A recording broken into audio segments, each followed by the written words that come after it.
समय समय तो फ्रेंड्स, आप सबका स्वागत है। तो फ्रेंड्स, भाई दूज आने वाली है, तो भाई दूज के लिए आप सबको क्या करना चाहिए। तो भाई दूज को सभी बहनें अपने अपने भाइयों को घर में बुलाती है और भाई को खाना खिलाती है, तिलक करते हैं। ऐसा करने से भाई की रक्षा होती है। भाई के हाथ में दूब मतलब दुर्वा घास देता है, वो देती है। तो फ्रेंड्स, भाई दूज की आप सबको हार्दिक शुभकामनाएं। चित्रगुप्त की पूजा भी इस दिन की जाती है, चित्रगुप्त भगवान की। तो कार्तिक मास के शुक्ल पक्ष द्वितीया को यम द्वितीया कहते हैं। तो इसी दिन यम द्वितीया के दिन ही यमुना के घर जाते हैं और भाई दूज का तिलक करते हैं और यमुना जी उनका सत्कार करते हैं। भाई बहन के घर जाकर तिलक और भोजन करने से यमराज ने कहा है कि इस भाई दूज को हर भाई बहन के घर जाएगा तो उसकी अकाल मृत्यु नहीं होगी। और सचिव है कौन? चित्रगुप्त के सचिव है यम भगवान के, तो इसीलिए उनकी भी पूजा की जाती है। तो 23 अक्टूबर को है। जल्दी उठ चंद्रमा का दर्शन करना है भाई को और स्नान करके बन घर में जाना है। बन के हाथ का भोजन खाना है और तिलक करना है। पूजन जो भाई का पूजन बहन करते हैं, तिलक करते हैं और आशीर्वाद देना है। इस प्रकार से होता है।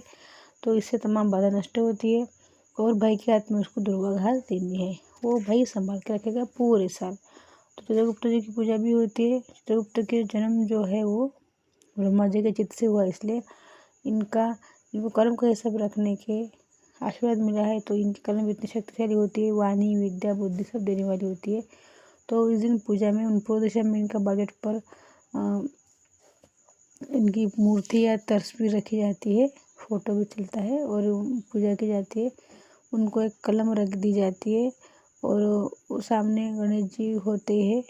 गणेश जी का पूजन किया जाता है क्यों? तो गणेश जी परम पूज्य है, उनकी पूजा अवश्य हर इसमें की जाती है।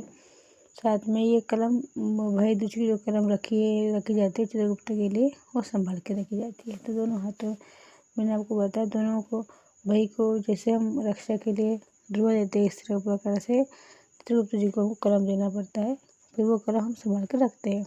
तो एक इसमें छोटी सी कथा आती है कि यमुना जी के घर में यम भगवान गए थे। तो इस दिन जो नरक था, तो नरक में सबको छुट्टी दी गई थी कि आप सब भी अपने घर में जाओ। तो इसने ऐसा कहा गया है कि जो लोग यम भगवान यमुना घर जाते हैं, तो जो भाई अपने बहन घर में जाएगा उसकी अकाल मृत्यु नहीं होगी। क्यों? तो यमुना ने अपने भाई से वरदान मांगा था कि भाई आप जैसे मेरे घर में आते हैं, तो जो आपके यमपुर में पड़े लोग हैं सबको अपने बहन घर में भेजिए। तो इस प्रकार से छोटी सी कथा आती है। तो यम भगवान अपने बहन को यमी को वरदान देते हैं कि ठीक है बहना, इस दिन तेरे घर में मैं आऊँगा और सभी भाई अपने बहन घर में जाएंगे, उनको अकाल मृत्यु नहीं होगी। तो अवश्य जाइए फ्रेंड्स, आपको जानकारी कैसी लगी अवश्य बताइए। श्री स्वामी समर्थ।